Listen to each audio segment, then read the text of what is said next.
Good morning dear students. आज की कक्षा क्लास 9th के बच्चों के लिए और आज हम लोग सेल बायोलॉजी पढ़ेंगे और सेल बायोलॉजी के कुछ टॉपिक्स को इस क्लास में हम लोग देखेंगे आसान भाषा में समझते हुए विस्तार से, जिससे आप लोगों को याद न करना पड़े। तो पहला हमारा टॉपिक्स है माइटोकॉन्ड्रिया, दूसरा प्लास्टिड या लवक। प्लास्टिड या लवक में हम लोग 3 प्रकार के जो प्लास्टिड हैं, क्रोमोप्लास्ट, क्लोरोप्लास्ट और ल्यूकोप्लास्ट, उसको देखेंगे। आप लोगों को पता है कि इसी एक प्लास्टिड क्लोरोप्लास्ट में क्लोरोफिल मौजूद होता है और उसी क्लोरोफिल के कारण प्रकाश संश्लेषण की क्रिया संपन्न होती है। दूसरा हम लोग वैक्यूल्स या राजधानी या देखेंगे, माइक्रोट्यूब्यूल्स, न्यूक्लियस, और न्यूक्लियस के अंदर जो छोटा सा स्फेरिकल शेप का न्यूक्लियोलस मौजूद होता है उसको भी देखेंगे। तो चलिए प्रारंभ करते हैं कक्षा। सबसे पहले माइटोकॉन्ड्रिया। माइटोकॉन्ड्रिया को power house of the cell कहते हैं, कोशिका का ऊर्जा गृह। तो क्यों कहते हैं? क्योंकि इसमें श्वसन से संबंधित एंजाइम्स मौजूद होती है और हम लोग जानते हैं कि श्वसन के क्रिया के द्वारा ही ऊर्जा मुक्त होता है।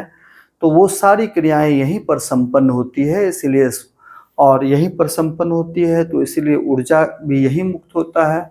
इसलिए माइटोकॉन्ड्रिया को power house of the cell कहते हैं।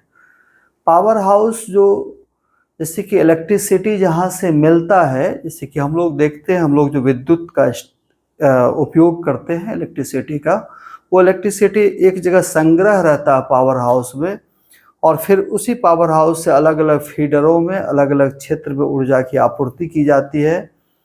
तो इसीलिए उसको पावर हाउस कहते हैं। उसी तरह से कोशिका के संपूर्ण कार्य के लिए ऊर्जा की आपूर्ति यहीं से की जाती है, माइटोकॉन्ड्रिया से।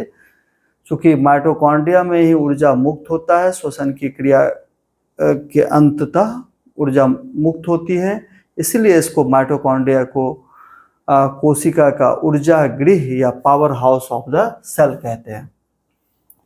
माइटोकॉन्ड्रिया को अगर हम लोग देखें तो mitochondria double membrane bound structure है। सबसे पहले बाहर का मेम्ब्रेन, इसको हम लोग आउटर मेम्ब्रेन कहते हैं।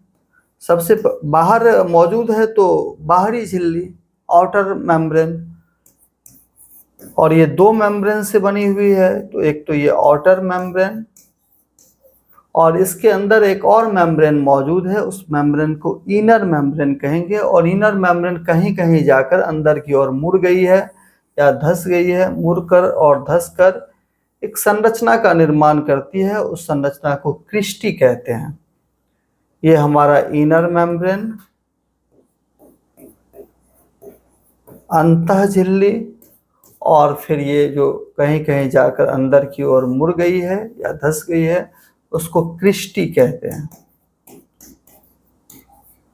इनर मेम्ब्रेन के से अंदर एक स्पेस बन जाता है, एक गुहा का निर्माण होता है। उस गुहा में तरल पदार्थ भरे होते हैं। इस तरल पदार्थ में कोशिकीय श्वसन के एंजाइम्स मौजूद होते हैं, साथ ही साथ डीएनए भी मौजूद होते हैं। आपको ये बात जाननी चाहिए कि माइटोकॉन्ड्रिया के अंदर डीएनए मौजूद होता है। आपको पता है कि डीएनए मुख्य रूप से कोशिका में कहाँ मौजूद होता है? तो न्यूक्लियस में, केंद्रक में। ये हमारा मान के चलिए ये कोशिका, और इस कोशिका के बीच में जो न्यूक्लियस है, यहीं पर ये डीएनए क्रोमैटिन नेटवर्क के अंदर मौजूद होता है। लेकिन माइटोकॉन्ड्रिया के अंदर भी उसका अपना डीएनए मौजूद होता है। डीएनए का काम है कोशिकीय प्रक्रियाओं को नियंत्रित करना। कोशिका के अंदर जो विभिन्न प्रक्रियाएं हो रही है उसका नियंत्रण करना डीएनए का मुख्य कार्य है। तो न्यूक्लियस के अंदर जो डीएनए मौजूद है, ये सभी कोशिका अंगकों की क्रियाओं का नियंत्रण करते हैं। ठीक, तो सभी का नियंत्रण करते हैं, तो ये स्वाभाविक बात है कि माइटोकॉन्ड्रिया का भी नियंत्रण करते होंगे। ठीक, लेकिन माइटोकॉन्ड्रिया के अंदर अपना भी डीएनए मौजूद है। माइटोकॉन्ड्रिया के अंदर अपना भी डीएनए मौजूद है।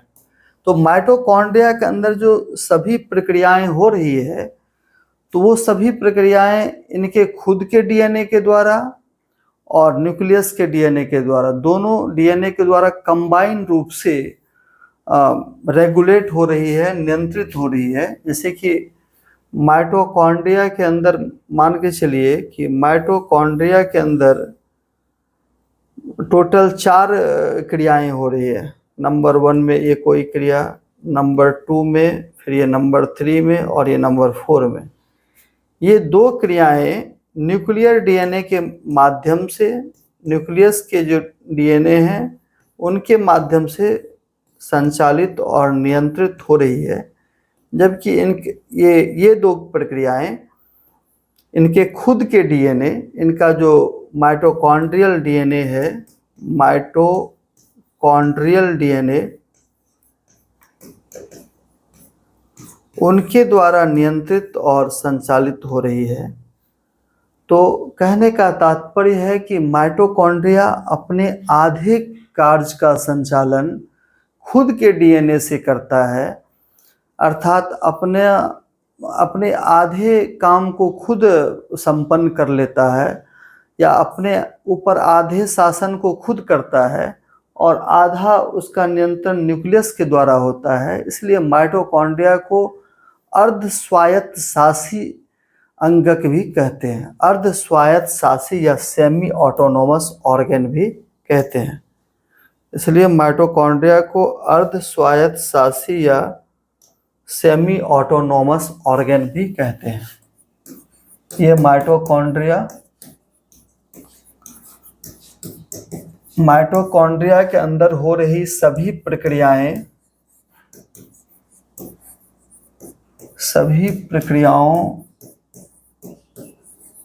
का संचालन, माइटोकॉन्ड्रिया के अंदर हो रही सभी प्रक्रियाओं का संचालन एक तो न्यूक्लियस के डीएनए के द्वारा, जिसको कि न्यूक्लियर डीएनए कहेंगे, उनके द्वारा रेगुलेट होता है। ठीक। दूसरा, माइटोकॉन्ड्रिया के अंदर जो खुद का डीएनए है उनके द्वारा संचालित होता है।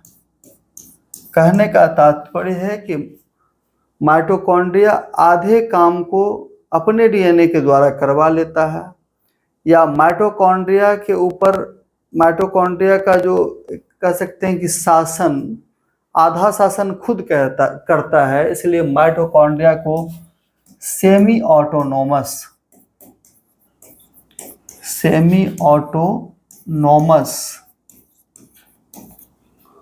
ऑर्गन कहते हैं। सेमी ऑटोनोमस का अर्थ हो गया अर्ध स्वायत्त शासी, अर्ध स्वायत्त शासी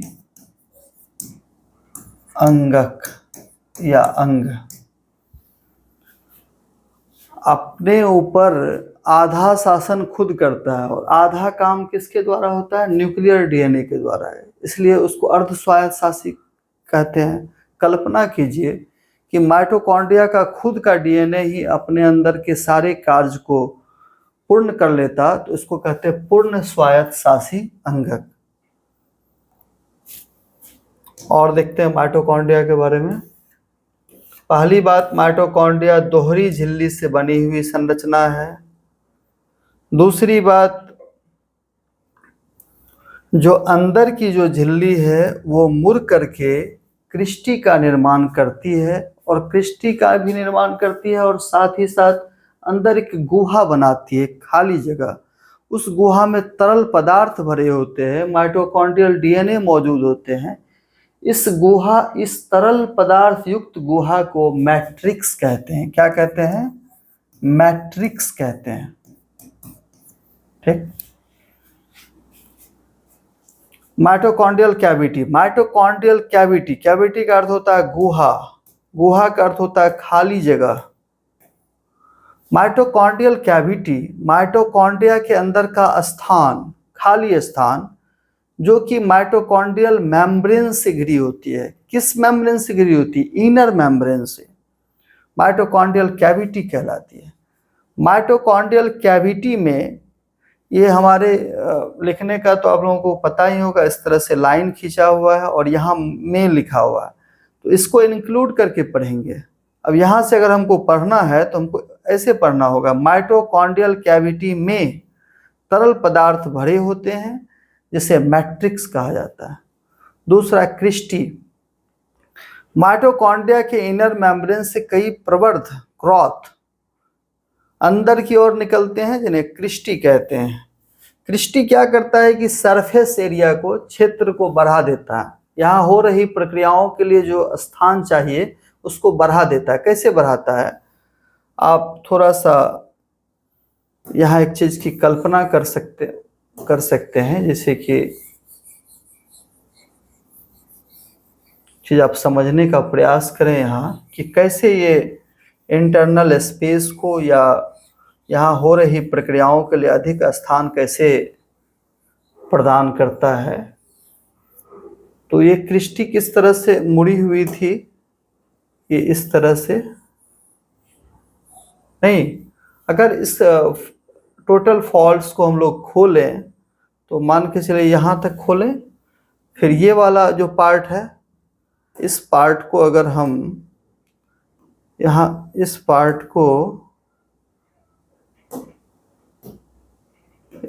को ये वाले हिस्से को अगर हम खोलेंगे तो इस पार्ट यहाँ तक हो जाएगा। फिर ये ब्लू लाइन वाला हिस्सा, फिर ये ब्लू लाइन वाला हिस्सा,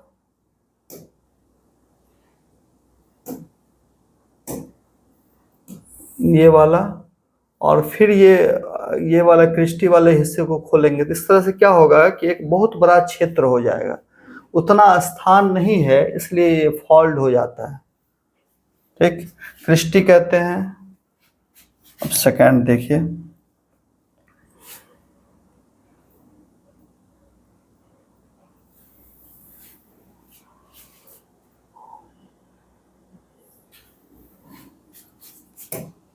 माइटोकॉन्ड्रिया में कोशिकीय श्वसन, सेलुलर रिस्पायरेशन के एंजाइम मौजूद रहते हैं, बता चुके हैं, जिनसे कि भोजन का संपूर्ण ऑक्सीकरण संपन्न होता, फलस्वरूप ऊर्जा मुक्त होती है। हम जो भोजन ग्रहण करते हैं वो भोजन का हम लोग पाचन में देखेंगे कि वो भोजन अंततः छोटी आंत से पाचित होकर अवशोषित होकर कोशिकाओं में पहुंच जाता है।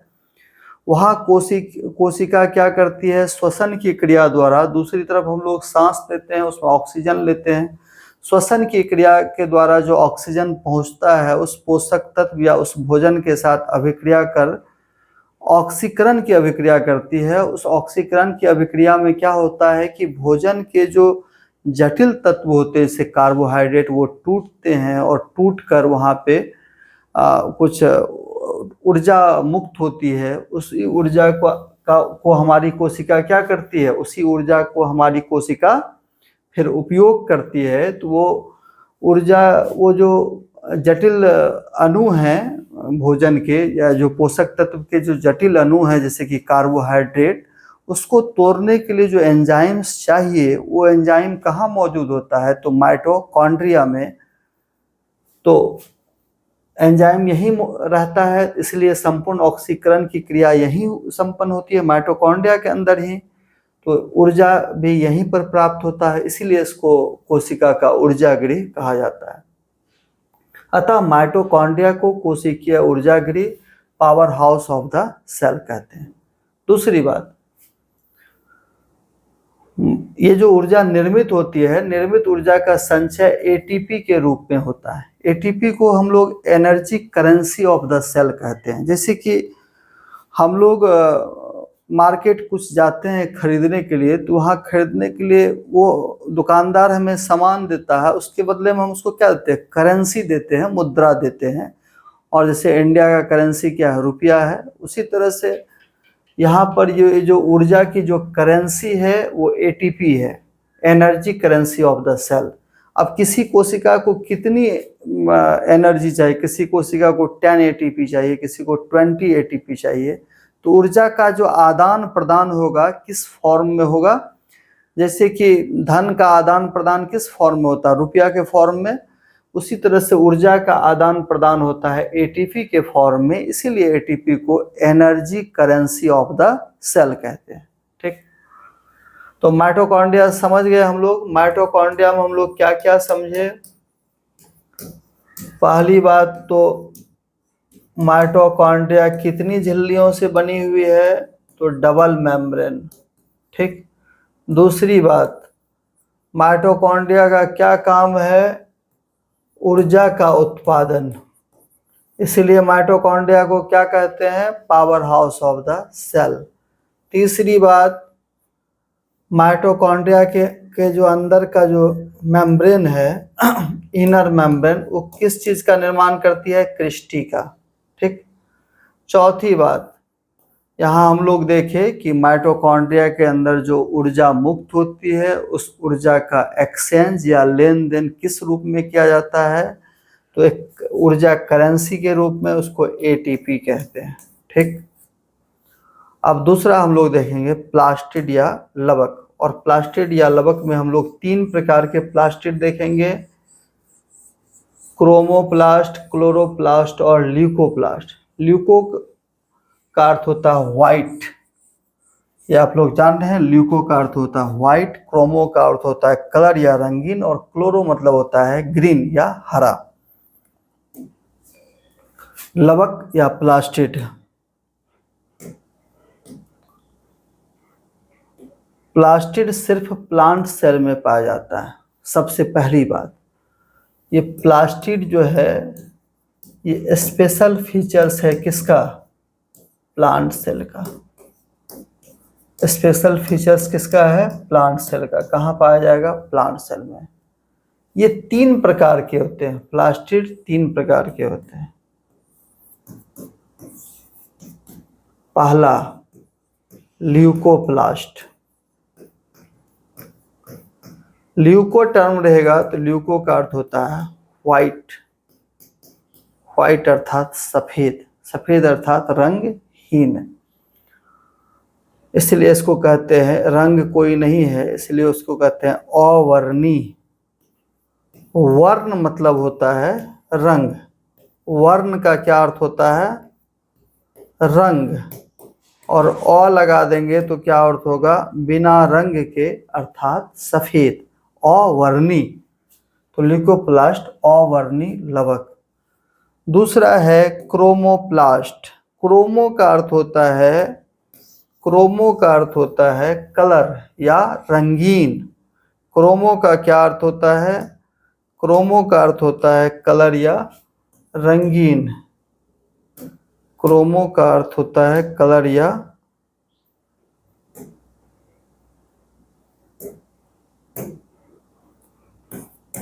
क्रोमो,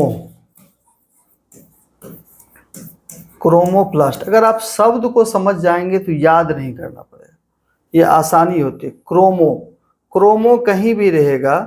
से एक वर्ड आता है क्रोमेटोग्राफी, जिसमें कि हम किसी चीज को कलर करते हैं। तो ये क्रोमो, क्रोमो का अर्थ होता है रंग, कलर। तो क्रोमोप्लास्ट, तो ये प्लास्टिड कैसा होगा? रंगीन प्लास्टिड होगा। आप याद कीजिए, क्रोटन के पत्तों को देखिए, क्रोटन ये जो कॉलियस जो कि गार्डन में जो प्लांट लगा होता है डेकोरेशन के लिए, तो वो कॉलियस का जो चित्तीदार पत्ती देखिए, उसमें विभिन्न रंग मौजूद होते हैं। तो वो रंग कहाँ से आएंगे? क्रोमोप्लास्ट से। ठीक। और तीसरा जो है, तीसरा है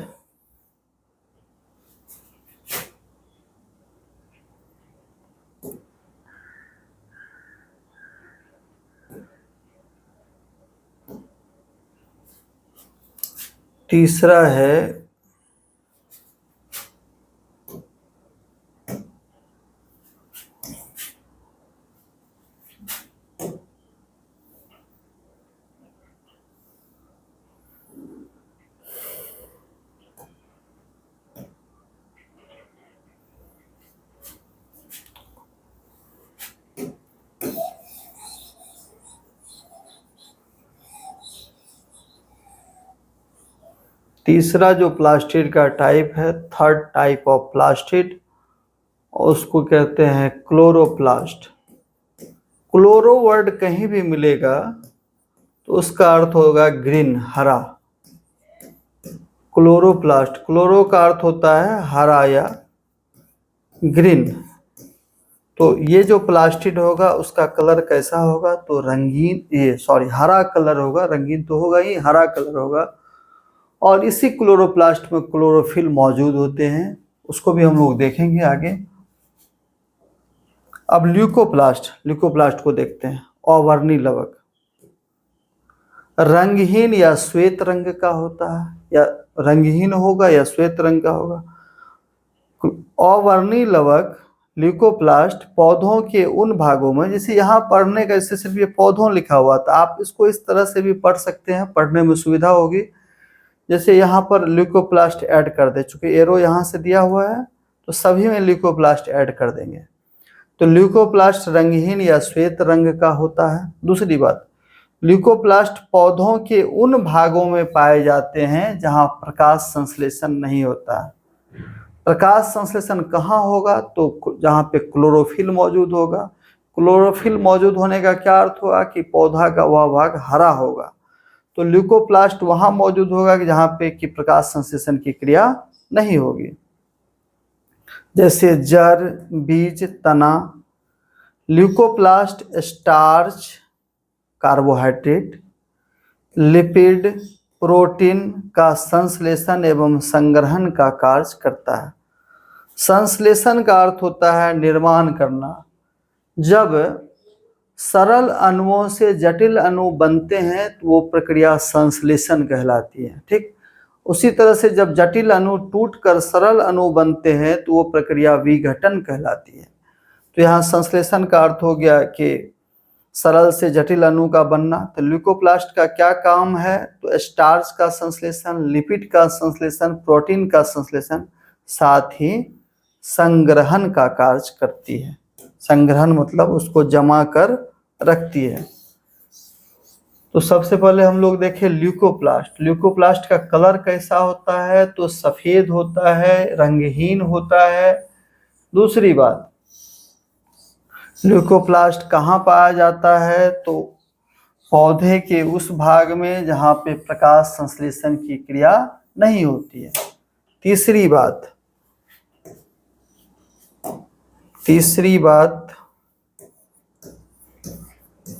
ल्यूकोप्लास्ट पहला रंगहीन या सफेद। दूसरी बात, कहाँ पाया जाएगा, जहाँ प्रकाश संश्लेषण की क्रिया नहीं होगी। तीसरी बात, कहाँ पाया जाएगा, जड़, तना, ये सब में। उसके बाद काम क्या है, स्टार्च, प्रोटीन और लिपिड अर्थात वसा, ये तीनों के संश्लेषण में अपनी भूमिका अदा करता है। प्लस निर्माण जब हो जाएगा तो उसके संग्रहण मतलब स्टोरेज, उसको अच्छी तरह से संभाल कर रखने में अपनी महत्वपूर्ण भूमिका का निर्वाह करता है। ल्यूकोप्लास्ट के बाद हम लोग देखेंगे क्रोमोप्लास्ट। क्रोमो का अर्थ होता है कलर, रंगीन। क्रोमो का अर्थ होगा कि रंगीन, अर्थात वैसा लवक जो कि रंगीन होता है। क्रोमोप्लास्ट यह रंगीन प्लास्टिड है। ढेर सारे रंग होते हैं जो कि फूलों, आप देखें हैं कितने विभिन्न प्रकार के फूल पाए जाते हैं, लाल, हरा, ब्लू। तो सभी प्रकार के रंग के लिए कौन जिम्मेदार है, यही क्रोमोप्लास्ट जिम्मेदार है। प्लास्टिड जो कि विभिन्न प्रकार की फूलों, फलों आदि को रंग प्रदान करते हैं। क्रोमोप्लास्ट कैरोटीनॉइड जैसे वर्णकों के संश्लेषण और भंडारण में शामिल होते हैं। कैरोटीनॉइड एक वर्णक है, कलर है, उसके संश्लेषण का भी कार्य करता है और साथ ही साथ उसके भंडारण या संग्रहण का भी कार्य करता है। तीसरा हम लोग देखेंगे हरित लवक। क्लोरोप्लास्ट। तीसरा देखेंगे हम लोग हरित लवक।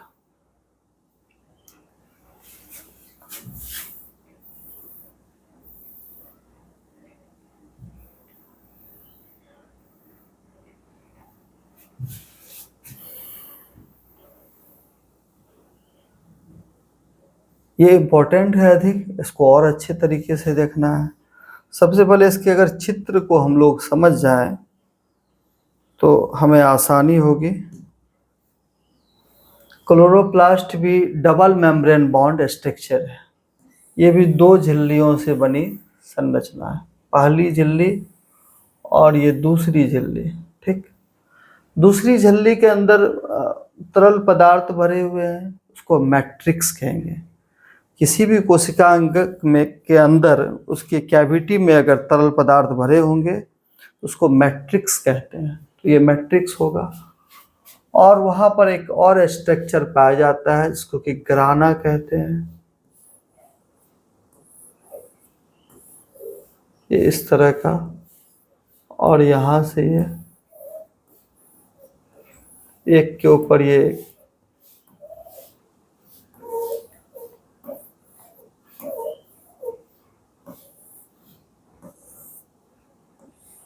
ठीक, ये हो गया मैट्रिक्स।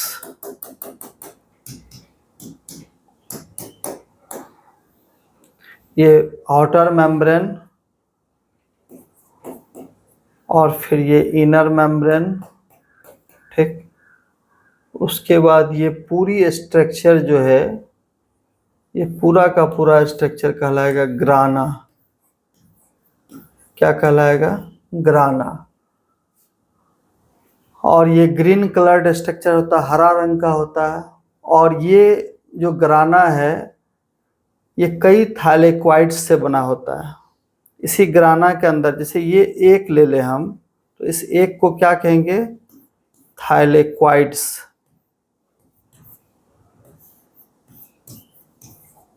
थाइलेक्वाइड्स। इसको अगर आप लोग को उच्चारण में दिक्कत होगी तो इस तरह से हम लिख देते हैं, थाइलेक्वाइड्स।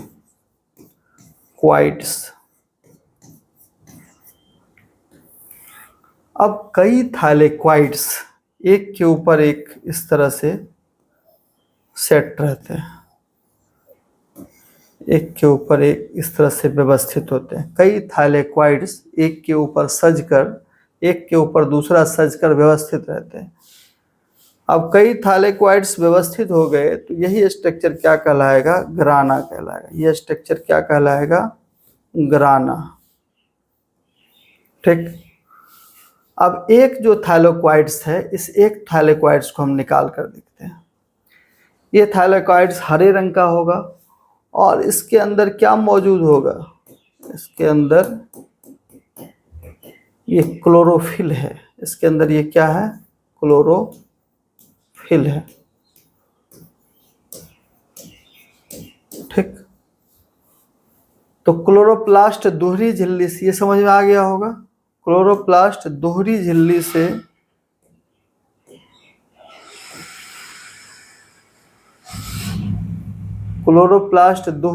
से निर्मित रचना है।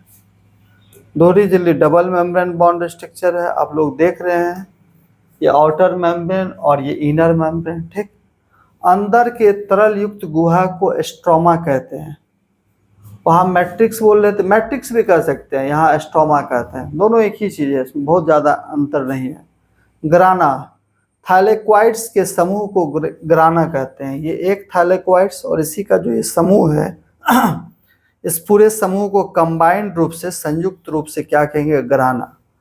और एक थाइलेक्वाइड्स के अंदर क्या मौजूद है? तो क्लोरोफिल है। ठीक, एक और चीज यहाँ पे है, थाइलेक्वाइड्स के समूह को ग्राना या ग्रेनम कहते हैं। ग्रेनम सिंगुलर है और ग्राना प्लूरल है। जैसे कि ये संरचना आप देखिए तो यहाँ पर कितने ग्राना है? तो ग्राना नंबर 1, नंबर 2 और नंबर 3। अगर एक को बोलना होगा तो क्या बोलेंगे? ग्रेनम बोलेंगे। सिंगुलर को क्या बोलेंगे? ग्रेनम। और तीनों को कंबाइंड रूप से बोलना हो तो ग्राना बोलेंगे। ठीक, और ग्राना क्या है, कई सारे थाइलेक्वाइड से मिल करके बना हुआ है। उसके बाद नेक्स्ट, थाइलेक्वाइड के अंदर ही क्लोरोफिल मौजूद होता है। थाइलेक्वाइड के अंदर ही क्लोरोफिल मौजूद होता है। तो हम लोग क्लोरोप्लास्ट के बारे में क्या जाने? क्लोरोप्लास्ट के बारे में हम लोगों ने जाना कि क्लोरोप्लास्ट कैसा होता है, ग्रीन कलर का होता है, हरे रंग का होता है। ठीक, हरा रंग क्यों होता है? क्योंकि इसके अंदर थाइलेक्वाइड्स मौजूद होते हैं। ठीक, और उस थाइलेक्वाइड्स में क्या पाया जाता है? क्लोरोफिल पाया जाता है। क्लोरोफिल पाया जाता है। और क्लोरोफिल के बारे में आप लोगों को पता है कि ये सनलाइट को एब्जॉर्ब करने की इसमें क्षमता होती है, सूर्य प्रकाश को अवशोषित करने की क्षमता होती है। और सूर्य प्रकाश का क्या काम है? तो फोटोसिंथेसिस में इसका यूज होता है। फोटोसिंथेसिस अर्थात प्रकाश संश्लेषण में इसका प्रयोग होता है। ठीक, थाइलेक्वाइड्स का जो समूह होगा, कई थाइलेक्वाइड्स मिल करके, कई संख्या में मिलके क्या बनाएंगे? ग्रेनम बनाएंगे। और कई ग्रेनम को क्या कहते हैं? ग्राना कहते हैं। तो क्लोरोप्लास्ट के बारे में यही जानना है कि क्लोरोप्लास्ट का रंग कैसा होता है। तो हरा, क्लोरोप्लास्ट का रंग हरा क्यों होता है? क्योंकि इसके अंदर थाइलेक्वाइड्स मौजूद हैं। थाइलेक्वाइड्स क्यों हरा होता है? तो उसके अंदर भी क्लोरोफिल मौजूद है। और क्लोरोफिल क्लोरो ग्रीन फीलिंग लाता है, ग्रीन कलर लाता है। तो थाइलेक्वाइड्स का कलर हरा क्यों होता है? क्योंकि उसके अंदर क्लोरोफिल मौजूद है। क्लोरोफिल का काम क्या है? तो सनलाइट को एब्जॉर्ब करना, सूर्य प्रकाश को अवशोषित करना। और सूर्य प्रकाश का क्या काम होता है? तो फोटोसिंथेसिस में काम आता है। ठीक, थाइलेक्वाइड्स कई संख्या में, जब थाइलेक्वाइड्स एक दूसरे के ऊपर इस तरह से इकट्ठा रहते हैं, उसी को क्या कहते हैं? ग्राना कहते हैं या ग्रेनम कहते हैं। ठीक, इसके बाद हमारा जो नेक्स्ट है वो हम लोगों को देखना है वैक्यूल्स, रसधानी। क्या भरा होगा इसमें? रस। और उस कोशिका की भाषा में रस को कहते हैं सेल सैप। टोनोप्लास्ट से घिरी हुई संरचना होती है। टोनोप्लास्ट एक प्रकार का मेम्ब्रेन है, टोन को मेंटेन करता है। टोन कहने का मतलब है कि वो अंदर के प्रेशर को मेंटेन करता है। रसधानी, कोशिका द्रव्य में टोनोप्लास्ट झिल्ली से घिरी थैली नुमा रचना पाई जाती है, इसे रसधानी कहते हैं, थैली नुमा रचना। ठीक, कितने लेयर का बना हुआ है? तो सिंगल मेम्ब्रेन का बना हुआ है। एक कोशिकीय जीवों में रसधानी भोजन के पाचन, परिवहन तथा अपशिष्टों के उत्सर्जन का कार्य करता है, जैसे अमीबा और पैरामीशियम। आपको याद होगा अमीबा कैसे अपना भोजन ग्रहण करता है, ये तो हम लोग 6th क्लास से ही पढ़ रहे हैं। अमीबा और पैरामीशियम के भोजन ग्रहण करने और उसके पाचन की क्या प्रक्रिया होती है। ये अमीबा के पास ये कोई फूड आ गया तो ये इसका क्या है? कुटपाद है, स्यूडोपोडिया है। इसको बढ़ाएगा अमीबा। और इसको कैसे बढ़ाएगा? तो इसको इस तरीके से बढ़ाएगा।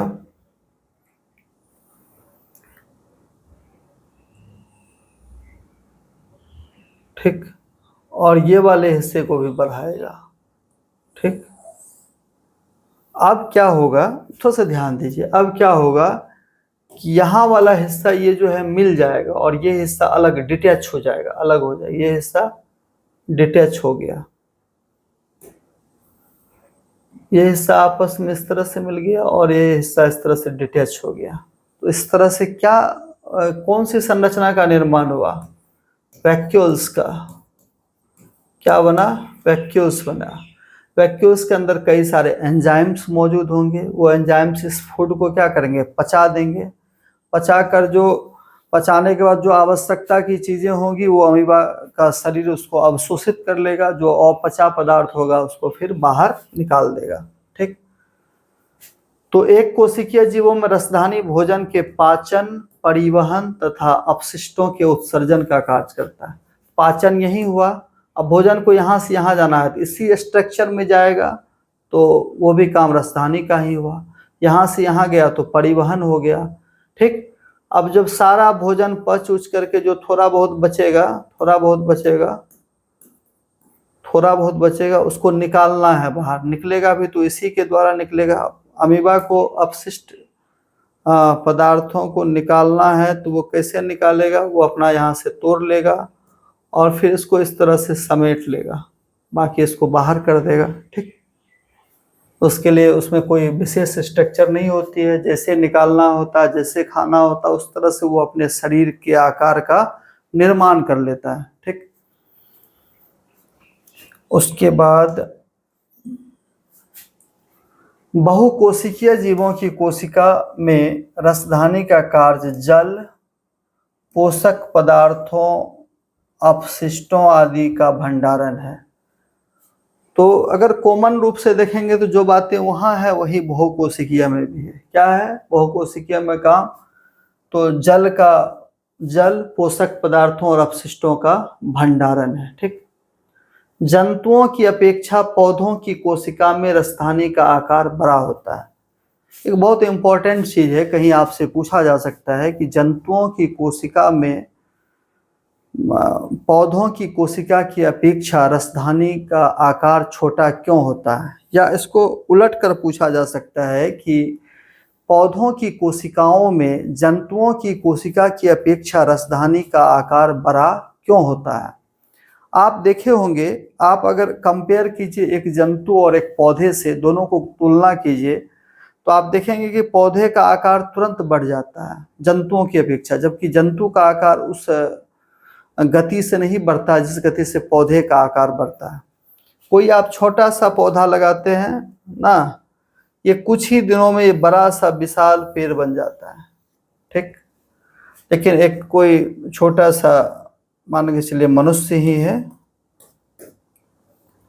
अगर ये 5 ईयर में, ये 5 साल में ये छोटा पौधा इतना बड़ा पेड़ हो गया, क्या ये 5 ईयर के बाद ये मनुष्य इतना बड़ा हो पाएगा? नहीं होगा, थोड़ा सा बढ़ेगा।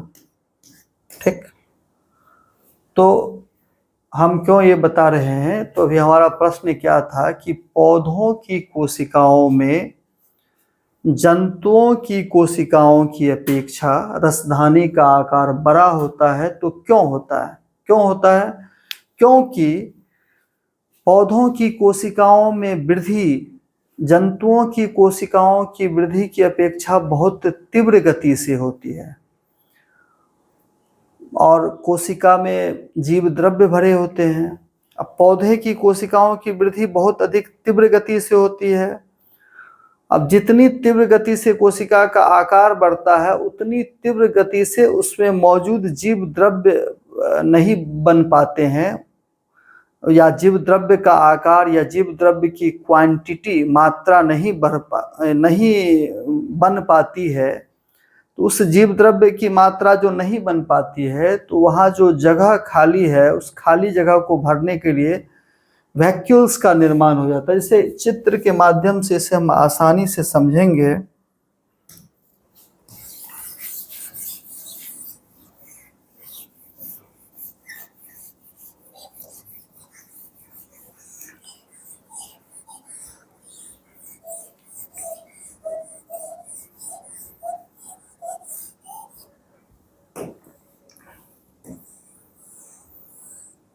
ये छोटे पौधों की कोशिका, ठीक। अब यहाँ पे वैक्यूल्स का आकार ये है। अब पौधे की कोशिका क्या होती है, बहुत तीव्र गति से वृद्धि करती है। अब ये इतनी बड़ी कोशिका बढ़ गई। अब इसके अंदर क्या भरा हुआ है, तो जीव द्रव्य भरा हुआ, जीव द्रव्य अर्थात प्रोटोप्लाज्म, ठीक। अब क्या हुआ कि ये छोटी कोशिका कुछ ही समय में इतनी बड़ी कोशिका हो गई, ठीक। तो जीव द्रव्य जो ये सब जीव द्रव्य है, ये सब जीव द्रव्य जो है, तो ये जीव द्रव्य क्या होगा कि तुरंत पूरे इतने बड़े आकार की कोशिकाओं में नहीं फैल पाएगा। तो ये छोटा सा जीव द्रव्य, तो जीव द्रव्य ये रहा, ये वाला, तो जीव द्रव यहाँ तक भरा। अब बाकी ये खाली जगह अगर खाली रह जाएगा तो कोशिका भित्ति दबाव लगाएगी तो पौधे की कोशिका क्या होगी, चिपट जाएगी या सिकुड़ जाएगी। तो इसका आकार मेंटेन रहे, इसके आकार को मेंटेन करने के लिए यहाँ पर एक संरचना का निर्माण हो जाएगा। अर्थात ये वाली जो यहाँ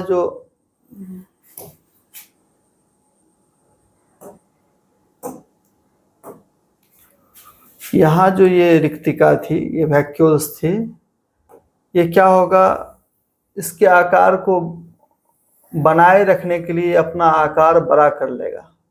ये टोनोप्लास्ट की बनी होती है, टोनोप्लास्ट एक मेम्ब्रेन होगा, उसका आकार बढ़ जाएगा। तो अब क्या होगा कि ये वाली वैक्यूल्स का आकार बहुत बड़ा हो गया। अब इसमें भरने के लिए क्या, जल भर जाएगा और कुछ पोषक तत्व भी भर जाएंगे। तो अंततः यह क्या करेगा, कोशिका के आकार को मेंटेन करके रखेगा। ठीक, करा कि पादप कोशिका जंतुओं की अपेक्षा पौधों की कोशिकाओं में रसधानी का आकार बड़ा होता है। तो क्यों बड़ा होता है, तो देख लिए हम लोग। कुछ परिपक्व पादप कोशिकाओं के कुल आयतन का 90% भाग रसधानी होता है। कुछ जो परिपक्व कोशिकाएं हैं उनका जितना आयतन है, मान के इतनी बड़ी कोशिका हो तो उसका 90% क्या हो जाएगा, रसधानी से ही भरा होगा, वैक्यूल से ही। रसधानी में सेल सैप, कोशिका रस भरा रहता है, ठीक, जो कि निर्जीव है। सेल सैप कैसा है, निर्जीव पदार्थ है। पादप कोशिकाओं की रसधानी इतने बड़े आकार की क्यों होती है, तो बता दिए हैं क्यों होती है, फिर भी देख लीजिए। सामान्यतः पादप कोशिकाएं तीव्र गति से वृद्धि करती है, लेकिन इतनी गति से उसमें मौजूद प्रोटोप्लाज्म वृद्धि नहीं कर पाते हैं। अतः कोशिका के बड़े आकार के अस्थायित्व के लिए, बड़ा आकार इसका बना रहे, अस्थायित्व मतलब बना रहे, इसके लिए रिक्त स्थान में बड़े आकार की रसधानी का निर्माण होता है। चलिए अब सेकंड देखते हैं हम लोग। रसधानी के कार्य, जंतु कोशिका में जल संतुलन, एक कोशिकीय में पाचन उत्सर्जन, अमीबा में देखे, पादप में स्फीति और कठोरता, टर्गिडिटी को मेंटेन करता। टर्गिडिटी मेंटेन करने का मतलब है कि उसमें मौजूद जो द्रव है उसकी मात्रा को बनाए रखेगा। दूसरा हमारा स्ट्रक्चर है तारक का या सेंट्रोसोम। सेंट्रोसोम के बारे में जो पहली बात है वो ये जानिए कि सेंट्रोसोम सिर्फ और सिर्फ जंतु कोशिकाओं में पाया जाता है, केवल जंतु कोशिका में पाया जाता है। दूसरी बात, यह केवल कोशिका विभाजन के समय कोशिका के ध्रुवीय क्षेत्रों में प्रकट होती है। अब ध्रुवीय क्षेत्र कौन सा है, ये रहा आपका कोशिका। कोशिका का ये ऊपर वाला जो भाग है यही ध्रुवीय क्षेत्र है। ये ऊपर वाला, अगर ये ऊपर देखेंगे तो नॉर्थ पोल, ये साउथ पोल, ठीक, ये ध्रुवीय क्षेत्र में मौजूद होता है, प्रकट होती है। सेंट्रोसोम का कार्य संतति कोशिकाओं में गुणसूत्रों का वितरण सुनिश्चित करना होता है। अब यहाँ पर एक वर्ड आया है संतति कोशिका। संतति कोशिका, संतति कोशिका को कहते हैं डॉटर सेल, ठीक। अब ये एक मेन कोशिका है, ठीक। विभाजन के बाद इससे दो कोशिका बनेगी, तो ये दोनों कोशिका क्या कहलाएगी, संतति कोशिका।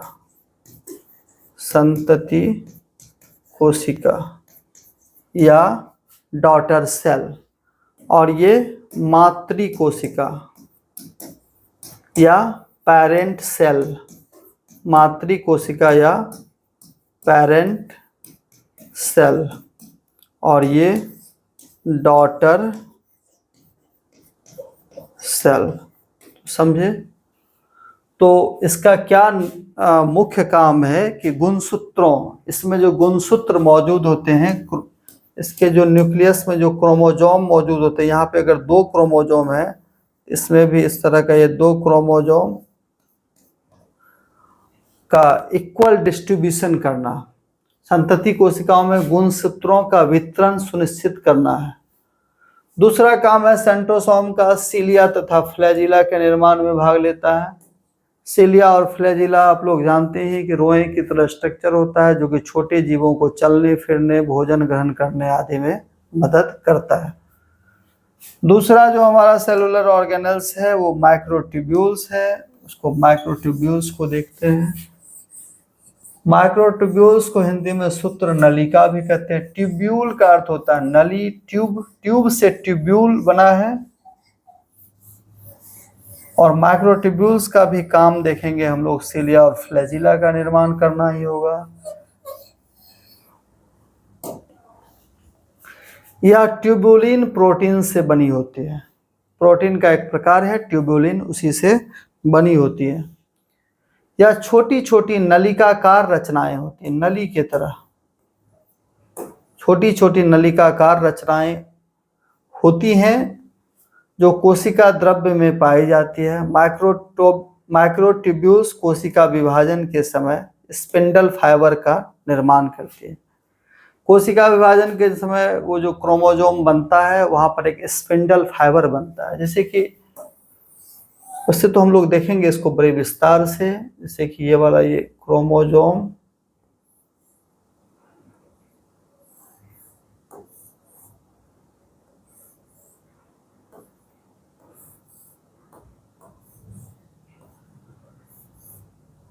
और ये साउथ पोल, ये नॉर्थ पोल, ये क्या है सेंट्रोसोम है। और यही संरचना जो है ये संरचना स्पिंडल फाइबर है।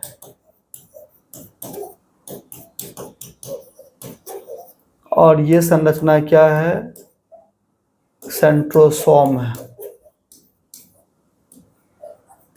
ठीक, यह सेंट्रियोल, सीलिया, फ्लैजिला आदि के निर्माण में भी भाग लेता है। ठीक, माइक्रोट्यूब्यूल्स हो गया। माइक्रोट्यूब्यूल्स के बाद हमारा जो दूसरा स्ट्रक्चर है वो केंद्रक है। और केंद्रक बहुत ही इम्पोर्टेंट स्ट्रक्चर है। पूरे कोशिका का नियंत्रण इसी के पास होता है, केंद्रक के पास ही। पूरे कोशिका में क्या होना है क्या नहीं होना है इस बात का निर्णय कौन लेता है, तो केंद्रक लेता है। इसलिए केंद्रक को कोशिका का कंट्रोल सेंटर कहते हैं। कंट्रोल सेंटर ऑफ सेल, कोशिका का नियंत्रण केंद्र। जैसे आपका विद्यालय है और आपके विद्यालय में आपका कंट्रोल सेंटर, पूरे विद्यालय का कंट्रोल सेंटर किसके पास होता है, जो प्रिंसिपल होते हैं उनके पास होता है। तो उसी तरह से पूरी कोशिका का, ये जो पूरी कोशिका होती है, अगर आप कोशिका को हम देखें तो ये पूरी की जो पूरी कोशिका है उसका कंट्रोल सेंटर किसके पास है, तो वो कंट्रोल सेंटर केंद्रक के पास है। और केंद्रक के पास कंट्रोल सेंटर क्यों है, तो केंद्रक के अंदर क्या पाया जाता है, तो क्रोमोसोम पाया जाता है। और उस क्रोमोसोम में डीएनए मौजूद रहता है। उस क्रोमोसोम में क्या मौजूद रहता है, तो डीएनए मौजूद रहता है। तो अभी हम लोग देखे थे कि डीएनए क्या करता है कि कोशिकीय प्रक्रियाओं का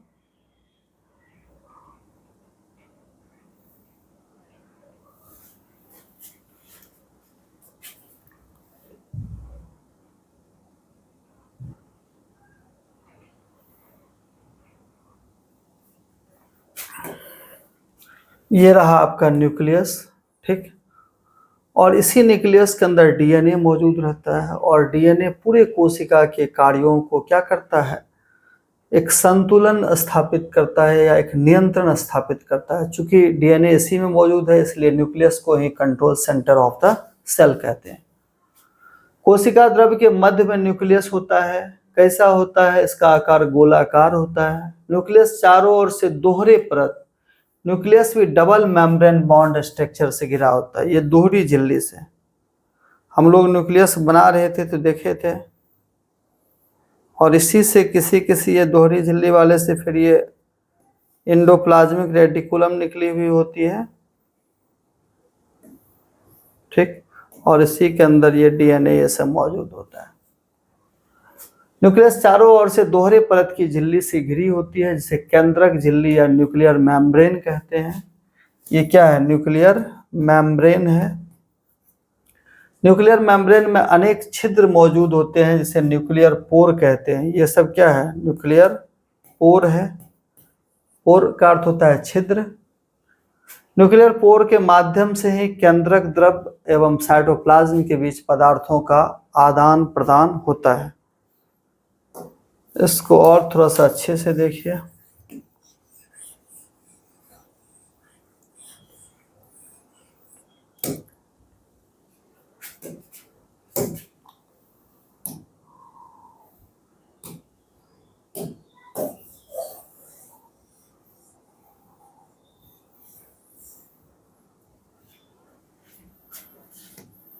पहली बात कि न्यूक्लियस दोहरी मेम्ब्रेन से बनी होती है, डबल मेम्ब्रेन बॉन्ड स्ट्रक्चर है। ठीक।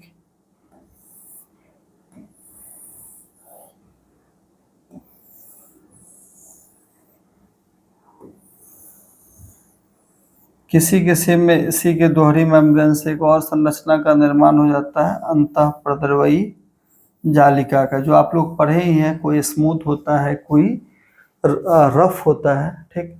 इसी के अंदर न्यूक्लियर मटेरियल भरा होता है। ये अंदर का जो हिस्सा है वो न्यूक्लियोप्लाज्म कहलाता है। न्यूक्लियोप्लाज्म या केंद्रक द्रव्य कहलाता है। ठीक। और ये दोहरी झिल्ली के बीच में कहीं कहीं पर स्थान खाली होता है, जिसको कि न्यूक्लियर पोर कहते हैं या केंद्रक छिद्र कहते हैं। अब ये छिद्र या दरवाजा रखने की क्या आवश्यकता है? तो इसके अंदर से पदार्थ बाहर कहाँ जाते हैं? कोशिका द्रव्य में। कोशिका द्रव्य अर्थात साइटोप्लाज्म में जाते हैं, और साथ ही साथ अगर साइटोप्लाज्म से कोई आवश्यक पदार्थ आना हो तो वो अंदर आते हैं। ठीक। यही है।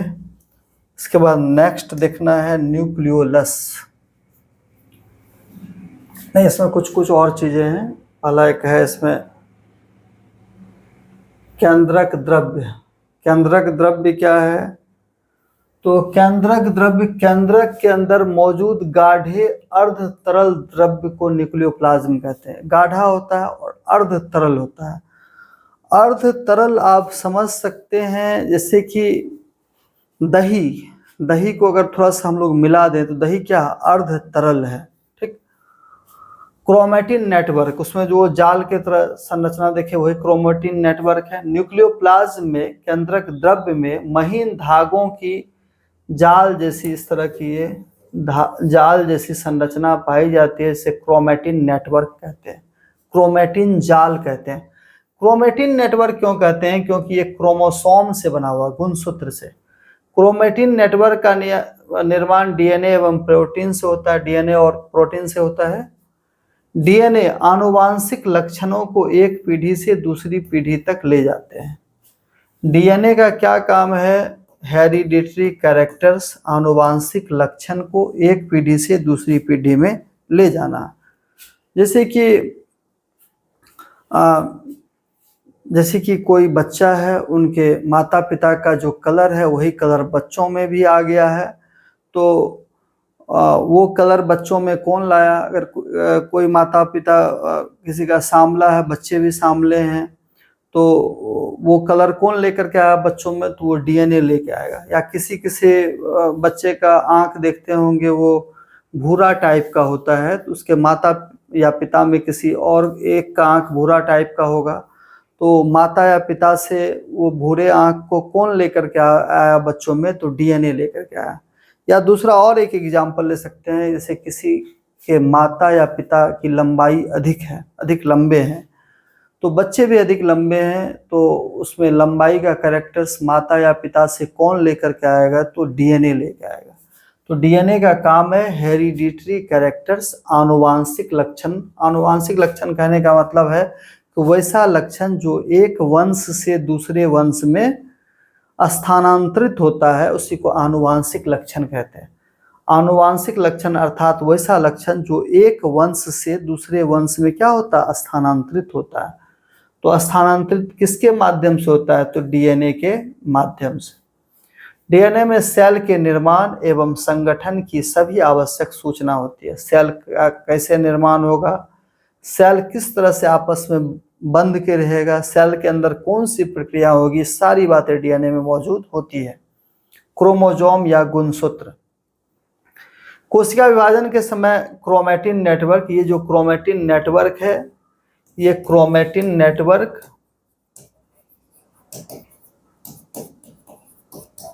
ये जाल की तरह संरचना है। ये क्या होगा कि धागे अलग होकर कई छोटी और मोटी छड़ जैसी संरचना में बदल जाती है।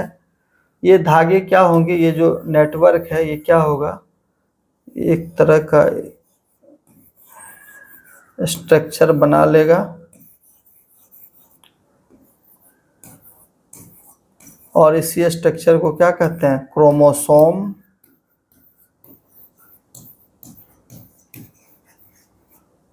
या गुणसूत्र कहते हैं। क्रोमोसोम या गुणसूत्र कहते हैं। जीन, डीएनए के क्रियात्मक खंड को जीन कहते हैं। अब जो कोई डीएनए है उसमें कई सारे खंड होते हैं, उसमें ऐसा खंड जिससे कि जिसमें कुछ करने का या कुछ सूचनाएं मौजूद होती है, सूचनाएं या कोई कार्य का इसमें प्रोसेस मौजूद होता है, उसी को क्या कहते हैं? डीएनए कहते हैं, उसी को जीन कहते हैं, उसी को जीन कहते हैं। जीन पैतृक गुणों के वाहक होते हैं। तो डीएनए आनुवांशिक पदार्थ है और जीन इकाई है। इसको और अच्छे से समझते हैं हम लोग।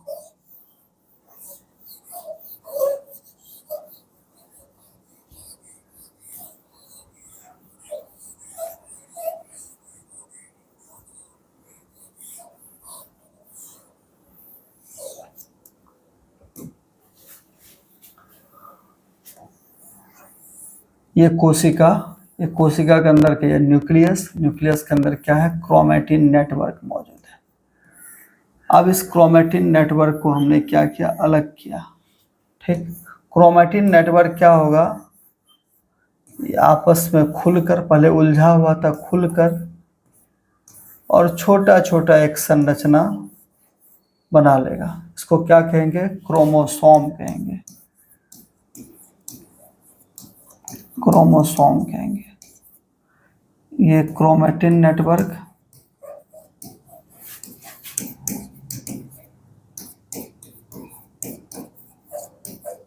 और ये क्रोमोसोम। अब कोई एक क्रोमोसोम ले लेते हैं हम लोग, कोई एक क्रोमोसोम आप ले लीजिए। इस क्रोमोसोम में क्या होगा? इसको बड़ा कीजिए।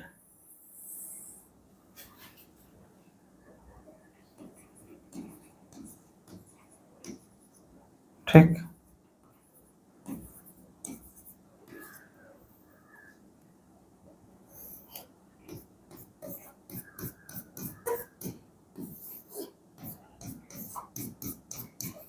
एक क्रोमोसोम में कई डीएनए मौजूद होंगे। ठीक, अब कोई एक डीएनए को लेते हैं। डीएनए का दो खंड होगा, एक क्रियाशील खंड, एक अक्रियाशील खंड। क्रियाशील खंड क्या होगा? जैसे यहाँ पर ये क्रियाशील खंड, इस पर कोई वो जो कोई फार्मूला मौजूद है जिससे कि मान के चलिए कि यहाँ पर प्रोटीन संश्लेषण का फार्मूला, ये क्रियाशील खंड है। और इस क्रियाशील खंड में पहली बात तो इस क्रियाशील खंड को क्या कहेंगे? तो जीन कहेंगे। ठीक, क्रियाशील खंड को क्या कहेंगे? जीन कहेंगे। अब क्रियाशील खंड क्या क्यों कहते हैं इसको? मान के चलिए इसमें प्रोटीन सिंथेसिस का फॉर्मूला मौजूद है। ठीक, और इस भाग में कुछ मौजूद नहीं है। ठीक, यहाँ पे यहाँ से यहाँ तक ये वाले भाग में कुछ मौजूद नहीं है, लेकिन फिर इस भाग में मान के चलिए कि राइबोसोम के सिंथेसिस का, इस भाग में सेलुलर रेस्पिरेशन का कोई फार्मूला मौजूद है, इसमें किसी अन्य कार्य का मौजूद है। तो जो क्रियाशील खंड होगा उसी को जीन कहेंगे। ठीक, तो यहाँ तक हम लोग समझे।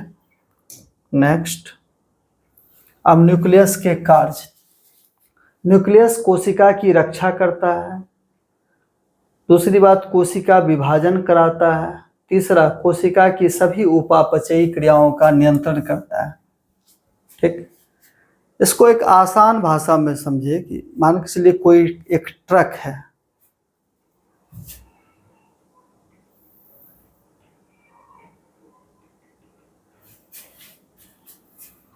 मान के चलिए कोई एक ट्रक है।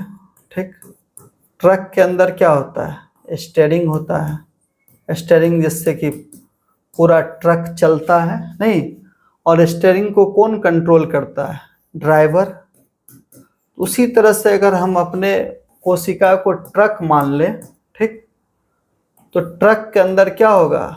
न्यूक्लियस। जैसे कि ट्रक के अंदर स्टीयरिंग है जो कि पूरे ट्रक का संचालन करता।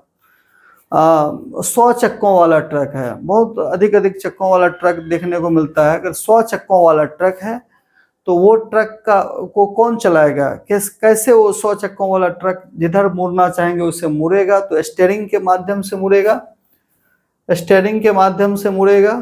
ठीक, तो सेल के अंदर भी स्टीयरिंग का काम कौन करेगा? न्यूक्लियस करेगा। और जैसे स्टीयरिंग को कौन चलाता है? ड्राइवर चलाता है। स्टीयरिंग को कौन ड्राइव करता है? तो ड्राइवर ड्राइव करता है। उसी तरह से न्यूक्लियस को कौन ड्राइव करेगा? न्यूक्लियस को ड्राइव करेगा डीएनए। तो अगर हमारी कोशिका ट्रक है तो न्यूक्लियस हमारा उसका स्टीयरिंग है और डीएनए उस पर बैठा हुआ ड्राइवर है, जो कि पूरे कोशिका के संचालन का सारी तकनीक इसी के अंदर मौजूद है। या डीएनए को आप कह सकते हैं कि रेसिपी बुक है। अगर हमको कोई अगर नया खाना बनाना होता है, वो पता नहीं है, तो हम एक रेसिपी बुक लेते हैं। ठीक, और उस रेसिपी बुक में देखते हैं कि कैसे वो खाना हमें बनाना है। वो सारी बातें लिखी होती है, कौन कौन सी सामग्री चाहिए, पहले क्या करेंगे, उसके बाद क्या करेंगे। उसी तरह से न्यूक्लियस के अंदर जो क्रोमोजोम है, फिर क्रोमोजोम के अंदर डीएनए है। डीएनए में किसी क्रिया की सारी बातें उसमें मौजूद होती है। ठीक, आरएनए संश्लेषण का भी कार्य करता है। उसके बाद न्यूक्लियस के अंदर ही एक और संरचना पाई जाती है, छोटी सी न्यूक्लियोलस। न्यूक्लियस के अंदर एक और छोटी संरचना पाई जाती है जिसको कि न्यूक्लियोलस या केंद्रिका कहते हैं। अगर आप कोशिका के इमेज को या कोशिका के डायग्राम को बड़ा गौर से देखेंगे तो ये कोशिका, फिर इसके अंदर ये न्यूक्लियस, और फिर इस न्यूक्लियस के अंदर ये छोटा सा, ये क्रोमेटिन नेटवर्क ये सब तो होता ही, ये छोटा सा ये न्यूक्लियोलस है, इसको कि केंद्रिका कहते हैं। ठीक, केंद्रिका न्यूक्लियस के अंदर मौजूद रहता है, न्यूक्लियस के अंदर मौजूद है। आकार इसका भी गोलाकार है। कम क्रिया करने वाली कोशिकाओं में केंद्रिका छोटी होती है। वैसी कोशिका जिसका कम काम है उसकी केंद्रिका क्या होगी? छोटी होगी या अनुपस्थित होती है। जबकि क्रियाशील कोशिका में केंद्रिका बड़ी होती है तथा इसकी संख्या भी 1 या 1 से अधिक होती है। और इसका भी कम है आरएनए का संश्लेषण, राइबोन्यूक्लिक एसिड का संश्लेषण, और साथ ही साथ सेल डिवीजन में भी मदद करता है। तो हम लोग देख लिए आज जो हम लोग का जो चैप्टर है वो हम लोग देख लिए। उस जो चैप्टर था हमारा सेल बायोलॉजी, उसको हमने देखा और उसके कुछ पार्ट्स को हमने देखा, जैसे कि माइटोकॉन्ड्रिया को, प्लास्टिड को, वैक्यूल्स को, माइक्रोट्यूब्यूल्स और न्यूक्लियस, और न्यूक्लियस के बाद फिर न्यूक्लियोलस। धन्यवाद।